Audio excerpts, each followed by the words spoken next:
Hi guys, Dan Fatika of DJF Asset Management, and today I'm going to be talking about a buy-to-let which I've recently bought it in March, renovated, and recently found a tenant, so that's occupied. It's a case study. It's an example of 100 that are almost exactly the same, smelly houses that are fixed up and rented out. It's what we do, but also it's what we fund. Okay, so if you know anybody that has a buy-to-let project that they're looking for funding on, do get in touch. We'd love to speak to them. We'd love to fund their project. Okay, that's the main focus. In the background, my hobby is buying little 2-3 bed terraced houses in South Wales, and this is a project. Okay, so this is number 45 TR. Why did I buy this property? It came up for the market. Unfortunately, the owners were divorcing, and I own number 41. So I know that it's going to rent for around about £580 a month. And I know that the done up value is going to be around about 110k, because that's what I've got next door.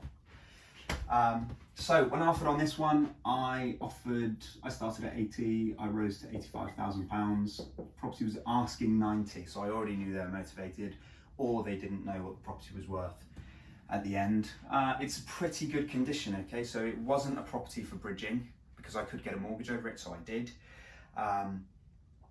It was pretty nice. I had a dated kitchen, the wooden one that maybe was installed early 2000s, but fully functional. Combi boiler, that was all fine. It didn't need a rewire. It just needed a bit of freshening up, really. So the refurb was a bit more comprehensive than I was planning. £10,000 refurb, but there we are. So here we are. We've got stamp duty, 2.6k. My lawyers always want to get paid. There's £1,000, and my builder did it for 10, which is fab. So what was that? It's new carpet, it's new flooring, it's a new bathroom. The bathroom was needed, to be fair. The bathroom was in a bit of a mess. And the kitchen, we took the units out, we skimmed it, we painted it, we tiled it, and then we thought, actually, let's just go the whole hog and put a new kitchen in. That sort of refurbishment should take 6 weeks, but it took us 3 months, because this virus is floating around, suppliers got shut down, and we missed the cut-off to order our kitchen. So it was ready after about 6 weeks, but we needed to wait another 3 or 4 for the kitchen delivery, which was a shame, but there we are. That's, a lot of people have had the virus much worse, so never mind. So 3 months, we had a tenant agreed in July, so 3 months, when was that? So that's March, 2nd of March to 1st of July was the handover. So that's all right. Total cost to buy, renovate and refurbish this property was 97.850. Is that right? I think that's right. 850. No, that's 8. That's an 8. 98,850.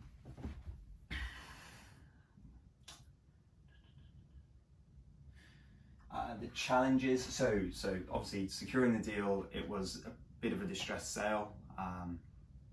Parents were getting divorced, so I was able to negotiate a good price. How did I finance it? It was mortgageable, so I financed it with an 80% mortgage, and a 20% deposit. 20% deposit. 3 months to renovate. Rented for £600 a month. Rent. Management 60. Operating expense 10%. And a £260 mortgage-ish, we think. The end value, I'm pretty confident we can get 110k, because that's what we've got next door. We've done better on the rent, which is fantastic. But hopefully we'll get 115. I'll ask, we'll see. It's not for a couple of months yet. We're going to wait until 6 months probably, just to see if 80% products come back on the market. If they don't, it's not an issue, but just a little bit more money's left in. At 80%, we're looking 88 to 92k. Let's assume we get 88 because that's what I've got next door. We will have 10,850. Let's call it £11,000 left in the deal. Okay, so how are we calculating money left in? It's the total cost less our remortgage, less that figure. That'll give us £11,000. That's our cash, our own money that is left in the project, or other people's money. And to calculate our ROI, we've got something like 2.6k a year from our rent roll, assuming it's full for 12 months. So we've got 11k over 2.6k times 100. No, that's the wrong way around.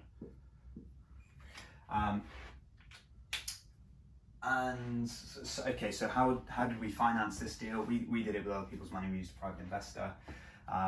The amount of money that we needed on day one to buy the project can be your own money or an investor's. So we've got 20% deposits, that's £17,000.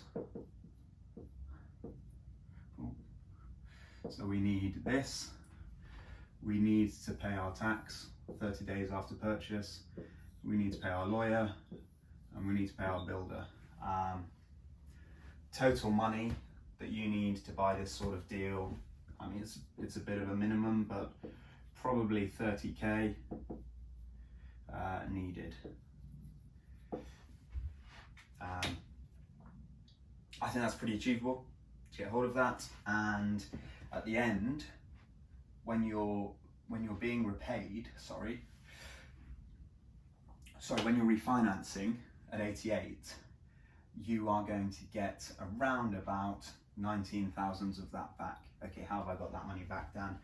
Because when you buy it with an 80% mortgage, your mortgage on the purchase price is 68.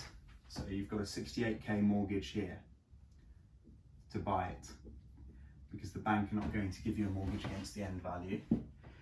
So you buy it for £85,000, you get an 80% mortgage, or 75, but in this instance 80. The bank have given me 68, and I've put 17 down. Okay, after I've renovated it, the value of this property has gone up. The bank will come out and value it again, or a new bank will come out and value it again, and the new bank will say it's worth £110,000. They will offer me 88. Okay, that 88, the first 68 pay off this bank, the first bank, and the remaining 20 comes back to me. Okay, and that money is made available for the next project. So that's how you buy multiple properties and build a portfolio. We're not buying one, we're not saving up £30,000, buying one, saving up £30,000, buying one, saving up £30,000, buying one. Alternatively, you can work with private investors and you can leverage their money and pay them a fixed return. But just using your own funds, that's how you build a bit more momentum. In the background, you're earning £220 a month, which obviously you're reinvesting into your portfolio and you're not spending on the horses at the weekend. These are sorts of projects which we love to fund at DJF. We've done, I think we've got 6 on the go at the moment, which are coming to completion. Grimsby, where else? Grimsby, Rotherham, Liverpool, Durham County,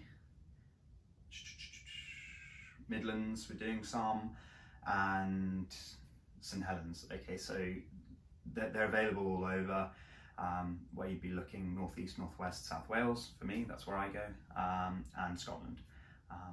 If you are looking for funding on a project like this, please do reach out and get in touch. You can reach us at info@djfam.co.uk. You can find me on Instagram at danfatika, or subscribe to our YouTube channel.